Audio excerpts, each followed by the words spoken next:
Para saudara dan saudari yang Tuhan cintai, selamat pagi dan selamat bertemu lagi dalam renungan harian dari Paroki Santo Petrus dan Paulus Argapura, edisi hari Rabu, tanggal 21 Juli 2021. Mengawali hari yang baru ini, kita hendak mendengar dan merenungkan sabda Tuhan.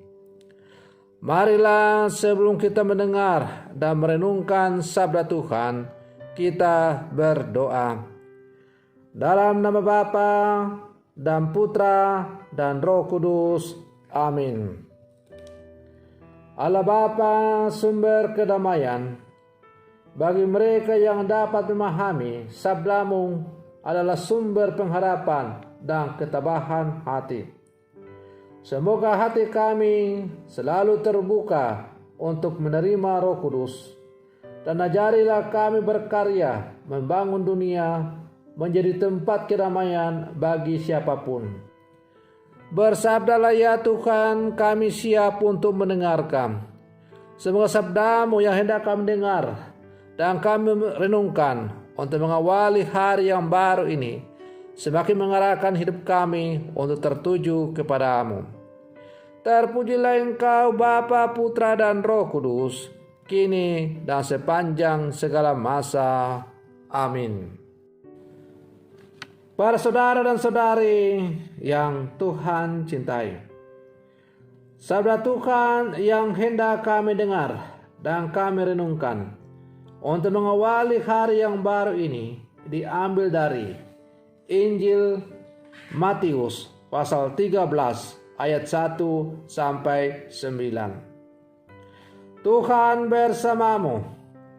Inilah Injil Tuhan kita Yesus Kristus menurut Santo Matius. Pada suatu hari, Yesus keluar dari rumah dan duduk di tepi danau. Maka datanglah orang banyak berbondong-bondong lalu mengerumuni dia, sehingga ia naik ke perahu dan duduk di situ, sedangkan orang banyak semuanya berdiri di pantai. Dan ia mengucapkan banyak hal dalam perumpamaan kepada mereka. Katanya, adalah seorang penabur keluar untuk menabur.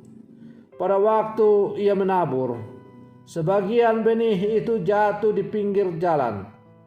Lalu datanglah burung dan memakannya sampai habis. Sebagian jatuh di tanah yang berbatu-batu, yang tidak banyak tanahnya.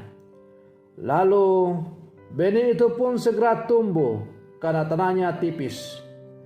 Tetapi sesudah matahari terbit, layulah ia dan menjadi kering karena tidak berakar. Sebagian lagi jatuh di tengah semak duri, lalu makin besarlah semak itu dan menghimpitnya sampai mati. Dan sebagian jatuh di tanah yang baik lalu berbuah. Ada yang 100 kali lipat, ada yang 60 kali lipat, ada yang 30 kali lipat. Siapa bertelinga, hendaklah ia mendengar. Demikianlah sabda Tuhan.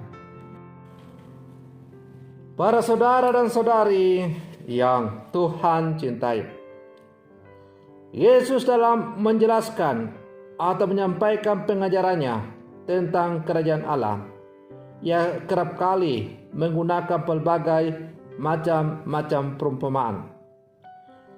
Perumpamaan yang digunakan oleh Yesus bertujuan bukan hanya agar misteri kerajaan Allah menjadi jelas, melainkan juga agar misteri itu menantang para pendengarnya untuk menyadari karya Allah yang mengagumkan dalam hidup ini. Perumpamaan itu membuka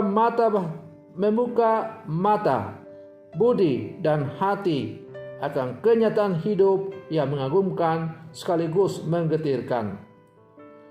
Para saudara dan saudari yang Tuhan cintai, sabda Tuhan yang hari ini kita dengar mengajak kita agar tidak berkecil hati atas tantangan zaman yang beraneka ragam. Firman Allah bisa saja jatuh di pinggir jalan, bisa dipatuk burung dan habis riwayatnya. Bisa tumbuh dan mati lemas karena tanah berbatu, dan juga bisa dihambat atau dihimpit oleh semak duri. Tetapi bagi siapa yang menyediakan tanah subur, benih akan menghasilkan buah-buah yang baik. Para saudara dan saudari yang Tuhan cintai, lahan yang subur untuk bertumbuh benihnya kerajaan Allah tentu tidak lain adalah kehidupan kita, hati kita masing-masing. Oleh karena itu, kita harus menyingkirkan hal-hal yang mengkhawatirkan dari kehidupan kita, dari hati kita, dan membiarkan hati kita dipenuhi oleh firman Allah, supaya benih-benih kerajaan Allah, benih-benih firman-Nya yang ditanam dalam hati kita, akhirnya menghasilkan buah yang berlimpah dalam kehidupan kita. Apabila kehidupan kita, hati kita, diri kita, pikiran kita hanya disesaki oleh pelbagai macam-macam urusan dunia, oleh pelbagai aneka hiruk-pikuk kehidupan ini, maka hati kita tidak lagi cukup ruang untuk menjadi tempat berseminya kerajaan Allah. Kalaupun kemudian benih kerajaan Allah atau firman-Nya itu masuk ke dalam kehidupan kita, dia tidak akan bertumbuh oleh karena dihimpit oleh pelbagai macam-macam urusan dunia yang tidak penting.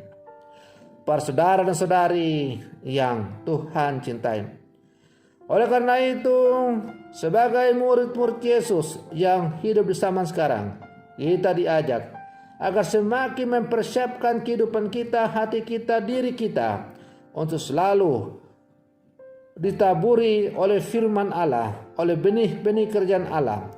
Dan kita membiarkan benih-benih kerajaan Allah itu bertumbuh dengan subur, dengan membersihkan hal-hal yang menghambat atau menghimpit bertumbuh kembangnya benih kerajaan Allah itu.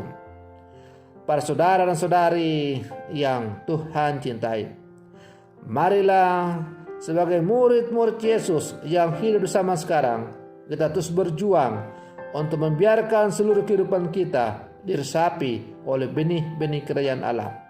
Dan semoga benih-benih kerajaan Allah, benih-benih firman-Nya yang ditanam dalam kehidupan kita, dalam diri kita, dalam hati kita, semakin menghasilkan buah yang berlimpah-limpah, sehingga pada akhirnya kita boleh menjadi bentara-bentara Injil dalam seluruh kehidupan kita. Semoga Tuhan selalu memberkati kita semua. Selamat pagi, Tuhan Yesus memberkati.